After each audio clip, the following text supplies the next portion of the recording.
Hi, welcome to Hikate's Crossing. If you haven't been before, welcome for the first time, and if you've come back again, thanks for enjoying this series of Who Were You? Today we're looking at Did You Decide to Live? Did you decide to live? So we will continue with that, but first let's begin with a little reading. Take a deep breath and let's look at what we need to reflect as we move through today's reading. So let's have a look at what is important to us as we move through this process of Who Were You? Okay, whoops, the card spelled out. Let's have a look. Oops. This one here is New Inspiration. So let's move this. I'm going to have to move this down. So let's have a look at this. Okay, New Inspiration. New Inspiration. So let us focus on the words from the Higher Love Soul Link cards. We're looking at New Inspiration. Take a deep breath in through your nose, out through your mouth, and focus on new inspiration. So what inspires you as you move through this process of healing? Take a moment, take a breath. And we're going to use the Motherpeace tarot deck. Oh, cards are already flipping out, so let's have a look. One.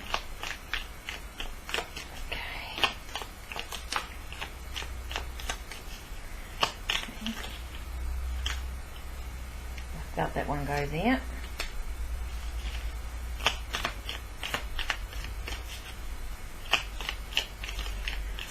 Okay, nice deep breath in through your nose and out through your mouth, and let's focus on what inspires you at this time. What gives you inspiration as you move through this journey of Who Were You?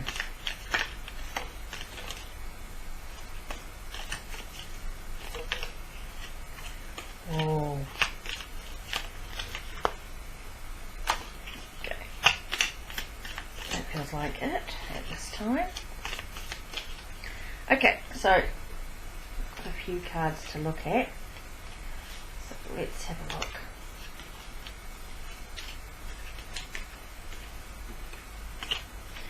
Okay, so we're going to first look at the Seven of Swords. Seven of Swords. Okay, Seven of Swords is about taking back your power. So inspiring about what's important to you, what's of value to you at this time mentally. What's your perception about what's being taken from you? Maybe you feel like something you don't quite have control over. This card is to remind us that we have that control, that we can take back what's important to us at this time. Next we've got Ten of Wands. Ten of Wands, something's weighing you down. Something's making you feel as though you're ready to give up. Well, this is reminding you not to give up. This is reminding you to change your perception and allowing you to take back what's really important for you, so that you can look at what has been weighing you down and release that. Got the Daughter of Swords.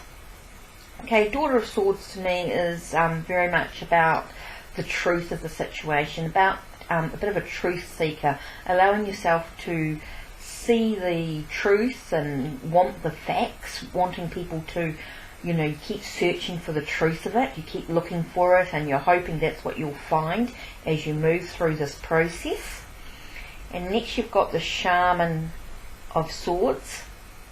So for me that's a sense of being logical, being practical as you move through new levels of awareness within you. It's a sense of moving through what's logical, what's practical in your perception and your ideas, your plans about where you're headed in your journey as well. Next one here is the Tower. So it's like your walls, you may feel your walls are crumbling down around you at this time, but you've got to remember, when you take that leap of faith, it allows you to sort of stand on solid ground, enable you to rebuild what's been crumbling around you. You might find yourself rebuilding. Here you've got the Eight of Swords. That, to me, again, you might feel yourself feeling like you're trapped.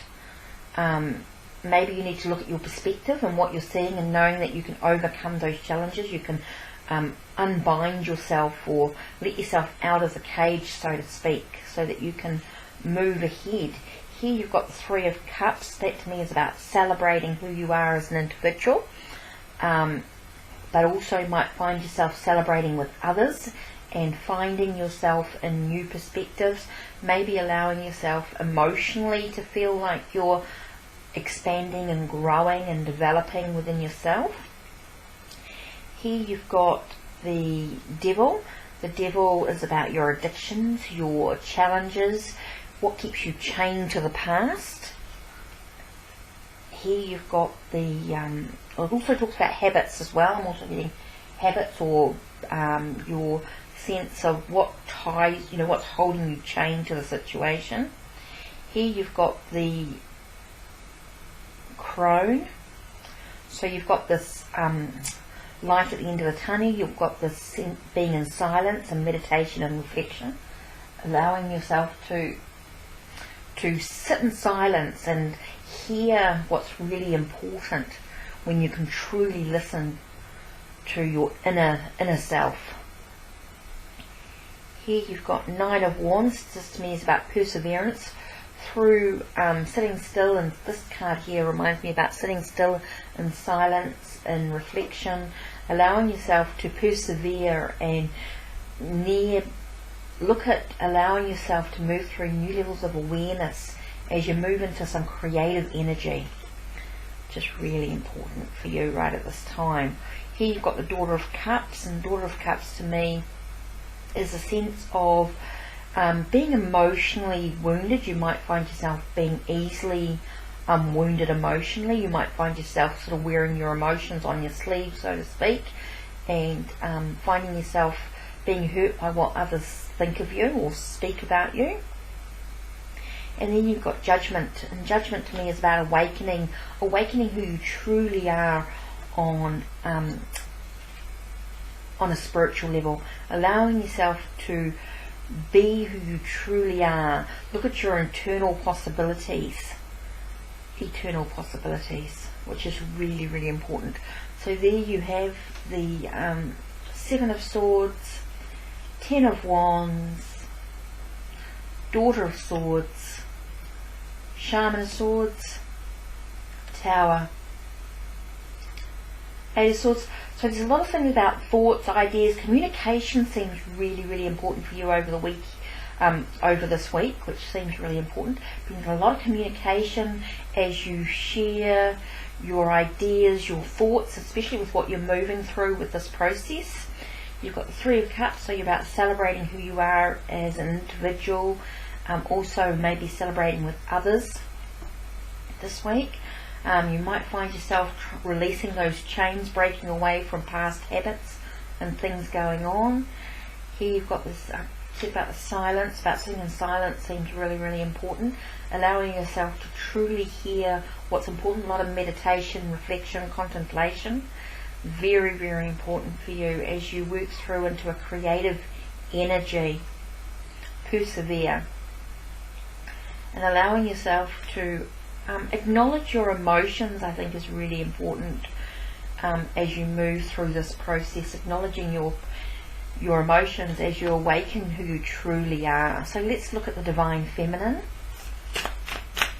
And the Divine Feminine we have at this time, this one here is standing out. Here we've got Khadijah, the Mother of Believers. So again, you've got that sense of self-belief coming through, about being. So she says, I'm spiritually and financially abundant. I provide heaven and earth for myself. That's finding a balance within who you truly are at this time. It's believing and trusting in who you are, allowing yourself to trust that you're moving through the process that's really important for you at this time.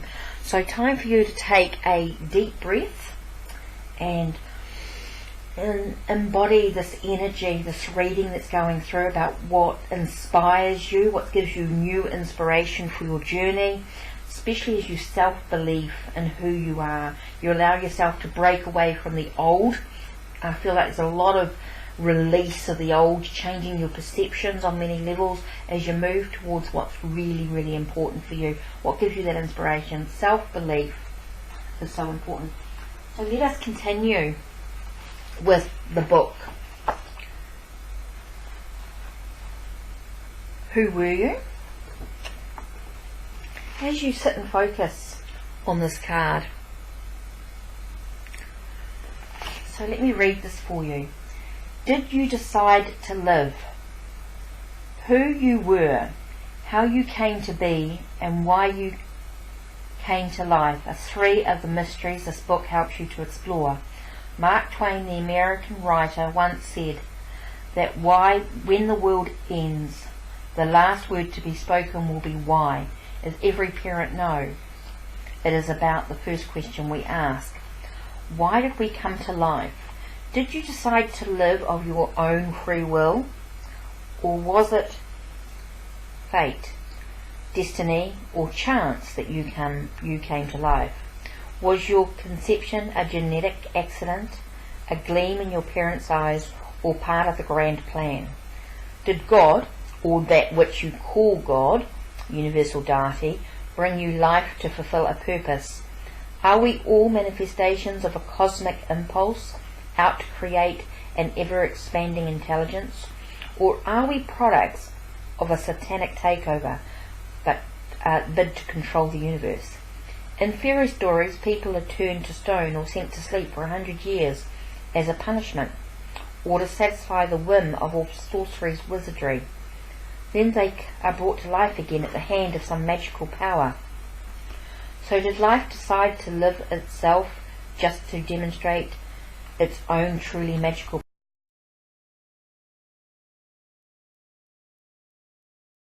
powers? Why are you still alive? Are you alive here and reading this book because you want to be alive? If you have personally faced death through an illness, accident, or even attempted suicide, why did you recover? When physical life is in balance, it is thought to be our will to live that may swing the balance in favour of staying alive, providing the body is capable of functioning at all. So what is this will to live? Did it exist before our conception? And if so, is that why we are alive? Are we alive because you are capable of dying? Californian psychotherapist Stanley Kilman wrote a book called Living Your Dying, in which he suggests that we are most alive when we have accepted the fact that we shall die. He says that it is life enhancing to practice dying, to practice accepting, letting go of giving into life force within us. For example, the human orgasm reflects a little death. Orgasm reflects a little death, brought about by letting go of all the muscle tensions at peak activity and allowing the natural flow of relaxing pleasure to seep through our bodies. So it is for the pleasure of dying that we come to life. Are you alive against your will?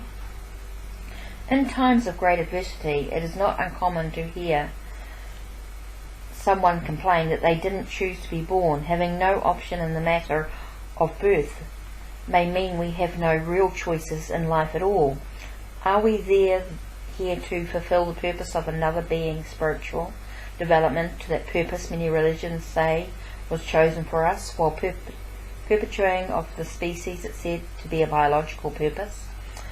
Far less acceptable was the idea that we are brought to life to fulfill the purpose of an evil power. Zombies, for example, are said to be corpses brought back to life to become the slaves of voodoo magicians. Okay, the zombies of Haiti.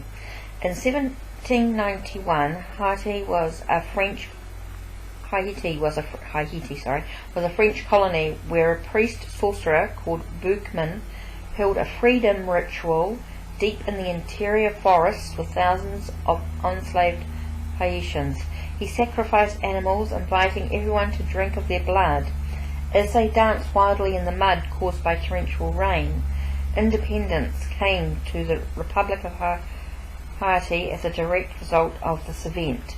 Today, the annual July voodoo ritual of dancing in mud mixed with the sacrificial blood of animals is strangely reminiscent of the first event.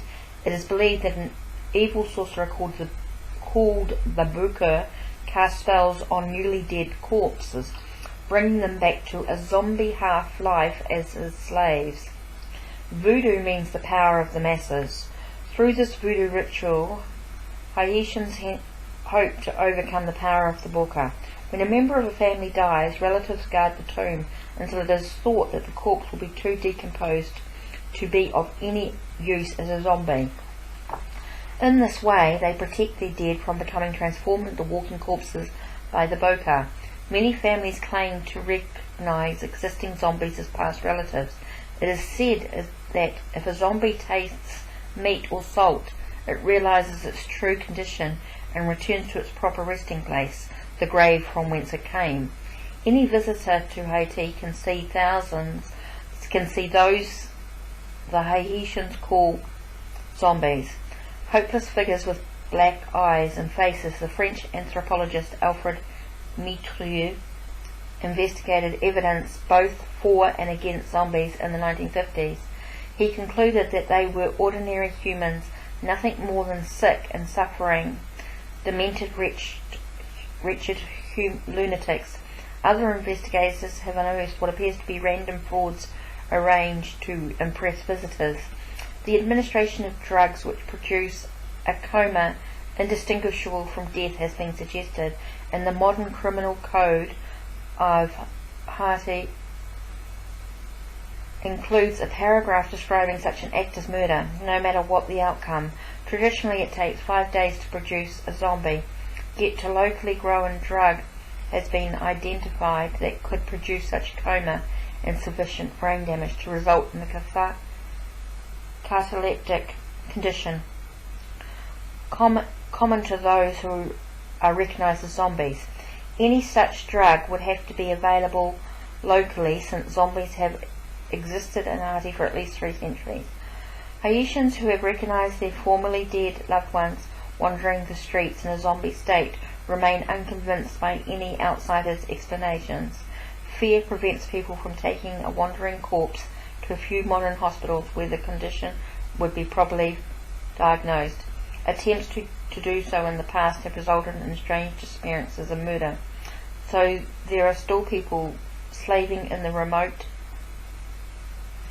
fields of Haiti under the influence of evil men, who, far from bringing them back to life, have taken over their minds and destroyed them. Did you decide to live? If you put PO, it means either yes nor no, but is an exploration of possibilities. Check the statements you believe and write B by them. Check the ones you would like to believe and write F for fantasy by them. Check as many as you wish.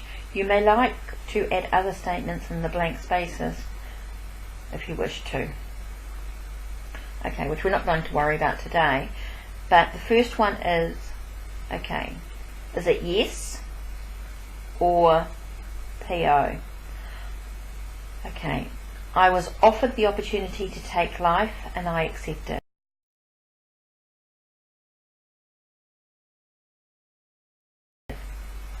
Number 2, I decided to live and brought myself to life.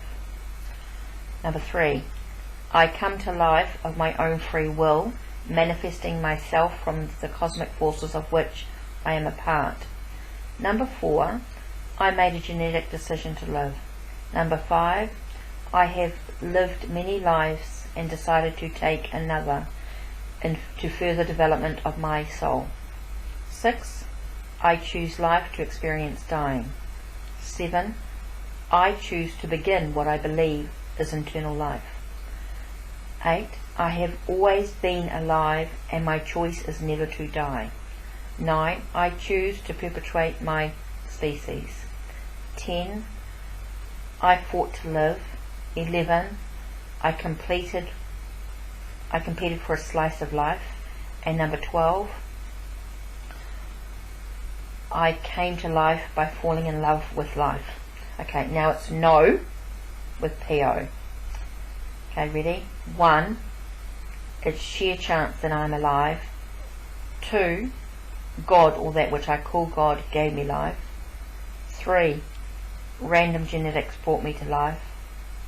4. My karma determined my present life. 5. I can't remember deciding, but I may have done. 6. I was programmed to live. 7. My spirit was directed into this body. 8. My parents decided I shall come to life. 9. I am alive because something wanted me alive for a particular purpose. Number 10. I am part of grand design. 11. Cosmic intelligence drove me into life. And number 12. Biology created my life. There are no right or wrong answers to this exercise. If you enjoy doing it, you certainly have a creative outlook on life. Take a moment, take a breath, and have a look. Next week we start on section 3. Intimations of immortality.